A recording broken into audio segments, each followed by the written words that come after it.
High, আমার নাম মুনিরা। আমার মা ছিলেন খ্রিস্টান এবং আমার বাবা মুসলিম, কিন্তু যখন আমার ইসলাম শেখার প্রয়োজন ছিল তখন বাবা আমার কাছে ছিলেন না। আমার বাবা মুসলিম এবং আমাকেও মুসলিম হতে হবে, কিন্তু কেউ আমাকে জোর করছে না। আমি শুধু মুসলিমদের ব্যাপারে জানতে চাই। আসসালামু আলাইকুম। প্রিয় দর্শক, পরিবার হচ্ছে একটা, কিন্তু ধর্ম হচ্ছে দুইটা। একজন অমুসলিম বোন ডক্টর জাকির নায়েক স্যারকে প্রশ্ন করেছিল যে, ডক্টর জাকির নায়েক স্যার, আমার পিতা হচ্ছে মুসলিম আর আমার মা হচ্ছে খ্রিস্টান, তবে আমার পিতা আমার সাথে নেই, আমার মায়ের সাথে আমি আসি, তার প্রভাবের কারণে আজকে আমি খ্রিস্টান হয়েছি। মুসলিম ধর্মে জানি তো আমরা জান্নাতে পুরুষরা হুর পাবে, তাহলে মহিলাদের জন্য কি আছে? এই সকল প্রশ্ন ছাড়া আরো কিছু প্রশ্ন ডক্টর জাকির নায়েক স্যারকে করেছিল। চলুন আমরা সেই বোনটির প্রশ্নের উত্তর পর্ব একটি ডক্টর জাকির নায়েক স্যারের মুখে শুনে আসি যে তিনি কিভাবে সেই প্রশ্নের উত্তর দিয়েছিল। চলুন শুরু করা যাক। হাই, আমার নাম মুনিরা। আমি খ্রিস্টান ও মুসলিম দুই ভিন্ন ধর্মীয় পরিবারে জন্মেছি। আমার মা ছিলেন খ্রিস্টান এবং আমার বাবা মুসলিম, কিন্তু যখন আমার ইসলাম শেখার প্রয়োজন ছিল তখন বাবা আমার কাছে ছিলেন না। তাই আমার মা আমাকে খ্রিস্টান বানিয়েছেন। তিনি আমাকে যা পারতেন শিখিয়েছেন, কিন্তু আমি এখনও জানি না কি বেছে নেব। আমার বাবা মুসলিম এবং আমাকেও মুসলিম হতে হবে, কিন্তু কেউ আমাকে জোর করছে না। আমি শুধু মুসলিমদের ব্যাপারে জানতে চাই।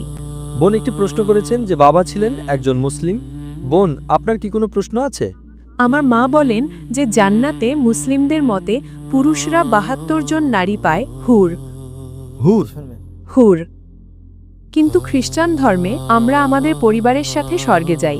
আর আমি জানতে চাই মুসলিম ধর্মে নারীদের জন্য জান্নাত কেমন। বোন বললেন যে বাবা ছিলেন একজন মুসলিম, মা একজন খ্রিস্টান। আপনার মা আপনাকে বড় করেছেন, ঠিক? হ্যাঁ। তো আপনি কি আপনার বাবার সাথে যোগাযোগ রাখেন নাকি রাখেন না? বাবার সাথে যোগাযোগ রাখেন নাকি রাখেন না? আমার মা। তার মানে আপনি আপনার মায়ের সাথে থাকেন, বাবার সাথে নয়? না। বোন বললেন যে বাবা ছিলেন একজন মুসলিম, মা একজন খ্রিস্টান, কিন্তু মা তাকে বড় করেছেন, তিনি মায়ের সাথে বেশি থাকেন এবং মা তাকে খ্রিস্টান বানিয়েছেন। তাই এখন তিনি বিভ্রান্ত। মা বলেছেন যে মুসলিমরা জান্নাতে গেলে তারা ৭২ জন হুর পায়, পুরুষরা ৭২ জন নারী পায়। নারীরা কি পাবে? হ্যাঁ। তো আপনার প্রথম প্রশ্ন অনুযায়ী আমি আপনার দ্বিতীয় প্রশ্নের উত্তর আগে দিচ্ছি এবং তারপর আপনার প্রথম প্রশ্নে ফিরে আসব। দ্বিতীয় প্রশ্ন হচ্ছে, পুরুষরা জান্নাতে গেলে তারা ৭২ জন হুর পাবে, তাহলে নারীরা কি পাবে? হ্যাঁ। এই একই প্রশ্ন হযরত আয়েশা রাদিয়াল্লাহু আনহাকেও করা হয়েছিল, যিনি নবীর স্ত্রী। তখন নবীর স্ত্রী উত্তর দিয়েছিলেন যে নারীরা তাই পাবে যা তাদের অন্তর কখনো কামনা করেনি, যা তাদের চোখ কখনো দেখেনি, যা তাদের কান কখনো শোনেনি। তার মানে ইনশাআল্লাহ আপনারা সমপরিমাণ কিছু পাবেন যা আপনাদের অন্তর কখনো কামনা করেনি, যা আপনাদের চোখ কখনো দেখেনি, যা তাদের কান কখনো শোনেনি। তাই ইনশাআল্লাহ যদি আপনি জান্নাতে যান, আপনি ভালো কিছুই পাবেন, যা পেয়ে ইনশাআল্লাহ আপনি সন্তুষ্ট হবেন। কিন্তু প্রশ্ন হলো, সবার আগে আপনাকে জান্নাতে প্রবেশ করতে হবে। যদি আপনি জান্নাতে না যান, তবে সেই ভালো জিনিসটি পাবেন না। আর আপনি যে নিয়মের কথা বলছেন যে আপনার মা খ্রিস্টান, বাবা মুসলিম, আপনি বিভ্রান্ত। আমি একটু আগে ভাইকে যে সূত্রটা দিয়েছিলাম সেটা আপনার ক্ষেত্রেও প্রযোজ্য। অন্তত সেটা মানুন যা উভয় ধর্মেই এক। উভয় ধর্মগ্রন্থ কোরআন এবং বাইবেলে যা কমন, অন্তত সেটা মেনে চলুন। বাইবেলের কোথাও বলা নেই যে যিশু ঈশ্বর। বোন, আপনি কি বিশ্বাস করেন যিশু ঈশ্বর? না। খুব ভালো, কারণ বাইবেলের কোথাও বলা নেই, সম্পূর্ণ বাইবেলে একটিও পরিষ্কার বাক্য নেই যেখানে যীশু খ্রিস্ট আলাইহিস সালাম নিজে বলেছেন যে আমি ঈশ্বর বা আমার উপাসনা করো। আমরা বিশ্বাস করি ইসলাম হলো একমাত্র অখ্রিস্টান ধর্ম যা যীশু খ্রিস্ট আলাইহিস সালামের উপর বিশ্বাস করাকে ঈমানের অঙ্গ মনে করে। তাই আপনাকে যীশু খ্রিস্ট আলাইহিস সালামে বিশ্বাস করতে হবে, কিন্তু আমরা বিশ্বাস করি তিনি ছিলেন ঈশ্বরের অন্যতম শক্তিশালী একজন রাসূল। বাইবেল বলে ঈশ্বর এক। যীশু খ্রিস্ট আলাইহিস সালাম বলেছিলেন, এটি গসপেল অফ মার্কের 12 নম্বর অধ্যায়ের 29 নম্বর আয়াতে উল্লেখ আছে। সেখানে বলা হয়েছে, שמע ইসরাঈল আদনাহিন আদনাই খাদ, অর্থাৎ শোনো ও ইসরাইল, প্রভু আমাদের ঈশ্বর হলেন একমাত্র প্রভু। আপনি যদি বাইবেল পড়েন, সেখানে মুহাম্মদ সাল্লাল্লাহু আলাইহি সাল্লামের ভবিষ্যৎবাণী সম্পর্কে উল্লেখ আছে। মুহাম্মদ সাল্লাল্লাহু আলাইহি সাল্লামের ভবিষ্যৎবাণী ওল্ড টেস্টামেন্ট এবং নিউ টেস্টামেন্ট উভয় জায়গাতে উল্লেখ আছে। বিস্তারিত বলার মতো সময় আমার হাতে নেই, আমি শুধু রেফারেন্সগুলো দেব। It's mentioned in the book of Deuteronomy, chapter number 18, verse number 18. Muhammad সাল্লাল্লাহু আলাইহি ওয়াসাল্লামের আগমনের কথা উল্লেখ আছে। In the book of Deuteronomy, chapter number 18, verse number 19. In the book of Isaiah, chapter number 29, verse number 12. In the Song of Solomon, chapter number 5, verse number 16. নবী মুহাম্মদ সাল্লাল্লাহু আলাইহি সাল্লামের নাম উল্লেখ করা হয়েছে, এমনকি নিউ টেস্টামেন্টেও তার ভবিষ্যৎবাণী করা হয়েছে। In the Gospel of John, chapter number 14, verse number 16. In the Gospel of John, chapter 15, verse number 26. In the Gospel of John, chapter number 16, verse number 7. অনেক জায়গায় আমি আপনাকে মাত্র একটি রেফারেন্স দিচ্ছি। Gospel of John, chapter number 16, verse number 12 to 14 says, তোমাদের বলার মতো আমার অনেক কিছু আছে, কিন্তু এখন তোমরা তা সহ্য করতে পারবে না, কারণ তিনি যখন সেই সত্যের আত্মা আসবেন, তিনি তোমাদের সমস্ত সত্যের পথ দেখাবেন। তিনি নিজের থেকে কিছু বলবেন না, তিনি যা শুনবেন তাই বলবেন, তিনি আমাকে মহিমান্বিত করবেন। এই ভবিষ্যৎবাণীটি সর্বশেষ ও চূড়ান্ত রাসূল মুহাম্মদ সাল্লাল্লাহু আলাইহি সাল্লাম ছাড়া আর কারোর দিকে ইঙ্গিত করে না। আপনি যদি আরও বাইবেল পড়েন এবং কোরআন পড়েন, কোরআন বলছে মদ পান করো না। chapter 5, verse number 90. বাইবেল বলছে In the book of Proverbs, chapter 20, verse number 1. And the book of Ephesians, chapter 5, verse number 18. মদ পান করো না। কোরআন বলছে শূকরের মাংস খেও না। Surah Baqarah, chapter 2, verse 173. Surah Ma'idah, chapter 5, verse number 3. Surah An'am, chapter 6, verse 145. Surah Nahl, chapter 16, verse number 115. চারটি জায়গায়, বাইবেল তিনটি জায়গায় বলছে শূকরের মাংস না খেতে। In the book of Leviticus, chapter number 11, verse number 7 and 8. In the book of Deuteronomy, chapter number 14, verse number 8. In the book of Isaiah, chapter 65, verse number 2 to 5. শূকরের মাংস খেও না। তাই যদি আপনি একজন ভালো খ্রিস্টান এবং একজন ভালো মুসলিম হতে চান, এক ঈশ্বরে বিশ্বাস করুন, তার কোনো প্রতিমূর্তি নেই, তার কোনো মূর্তি নেই। সর্বশেষ ও চূড়ান্ত রাসূল মুহাম্মদ সাল্লাল্লাহু আলাইহি সাল্লামে বিশ্বাস করুন। মদ পান করবেন না, শূকরের মাংস খাবেন না, জুয়া খেলবেন না। কোরআন হিজাব সম্পর্কে বলছে Surah Nur, chapter 24, verse number 30 and verse number 31. যে নারীদের শালীনতার সাথে পোশাক পরা উচিত। একই কথা বাইবেলের Book of Deuteronomy, chapter number 22, verse number 5. নারীদের এমন পোশাক পরা উচিত নয় যা পুরুষের সাথে সম্পৃক্ত, এবং পুরুষেরও নারীর পোশাক পরা উচিত নয়। It's mentioned in the 1 Timothy, chapter number 2, verse number 9.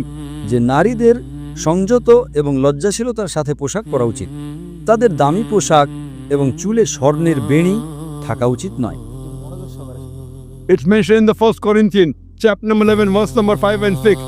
যে নারী মাথা অনাবৃত রাখে সে তার মাথাকে অসম্মান করে, তার মাথা মুড়িয়ে ফেলা উচিত। কোরআনের চেয়ে বাইবেল বেশি কঠোর। কোরআনে কোথাও বলা নেই যে নারী মাথা ঢেকে রাখে না তার মাথা মুড়িয়ে ফেলা উচিত। It's mentioned in the Bible, 1 Corinthians, chapter number 11, verse 5 to 6. যে নারী প্রভুর কাছে প্রার্থনা করে এবং তার মাথা ঢেকে রাখে না তার মাথা মুড়িয়ে ফেলা উচিত। তাই যদি আপনি একজন ভালো খ্রিস্টান এবং একজন ভালো মুসলিম হতে চান, হিজাব পরুন। আপনি যদি মাদার মেরির ছবি দেখে থাকেন, আপনি কি মা মারিয়ামের ছবি দেখেছেন? বোন, আপনি মা মারিয়ামের ছবি দেখেননি? না। মা মারিয়ামের ছবি দেখেননি? মা মারিয়াম যীশু খ্রিস্টের মা। হ্যাঁ, আমি তাকে দেখেছি।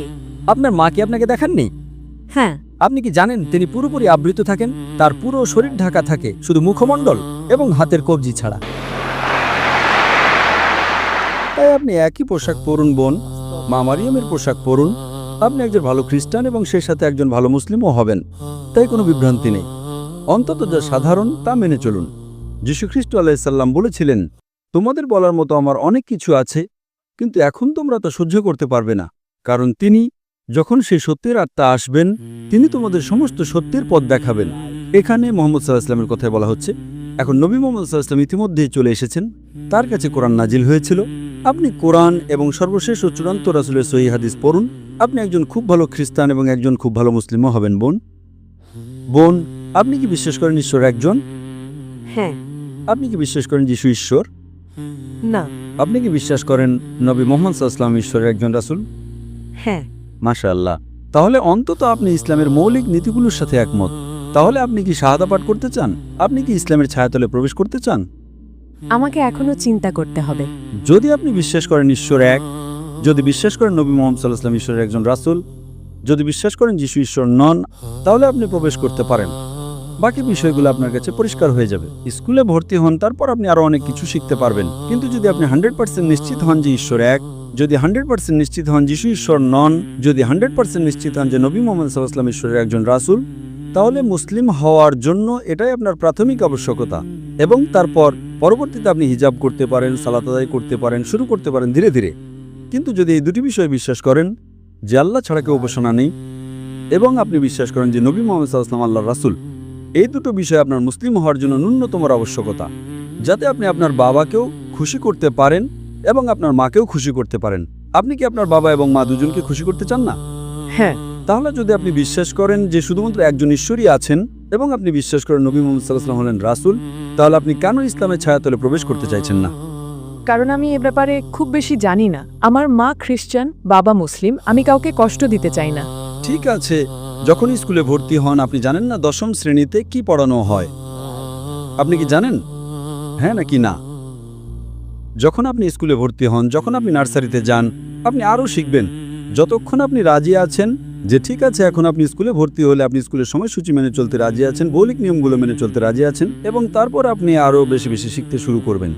তো এখানে যদি আপনি মৌলিক নিয়মগুলোর সাথে একমত হন যে ঈশ্বর এক, যিশু ঈশ্বর নন, তিনি ঈশ্বরের একজন রাসূল, এবং নবী মুহাম্মদ সাল্লাল্লাহু আলাইহি ওয়াসাল্লাম ঈশ্বরের একজন রাসূল, এগুলো হলো প্রাথমিক আবশ্যকতা। পরবর্তীতে আপনি যত বেশি বেশি জ্ঞান অর্জন করতে থাকবেন, আপনার আমল বাড়তে থাকবে, আপনি একজন ভালো খ্রিস্টান এবং সেই সাথে একজন ভালো মুসলিমও হবেন বোন। এতে সময় লাগবে, কিন্তু মৌলিক বিষয়গুলো যদি আপনি ভালো করে জানেন, আমি মনে করি আপনার দলে প্রবেশ করা উচিত, এবং তারপর আল্লাহ আপনাকে আরও মেনে চলতে সাহায্য করবেন। বোন, আপনি কি ইসলাম গ্রহণ করতে চান? এখন না। ঠিক আছে, ইনশাল্লাহ বাড়িতে যান, এটা নিয়ে চিন্তা করুন আর নিশ্চিত হন। একবার নিশ্চিত হলে দ্রুত প্রবেশ করুন। আপনি জানেন না আপনি কতদিন বাঁচবেন, একেবারে না হওয়ার চেয়ে দেরিতে হওয়া ভালো।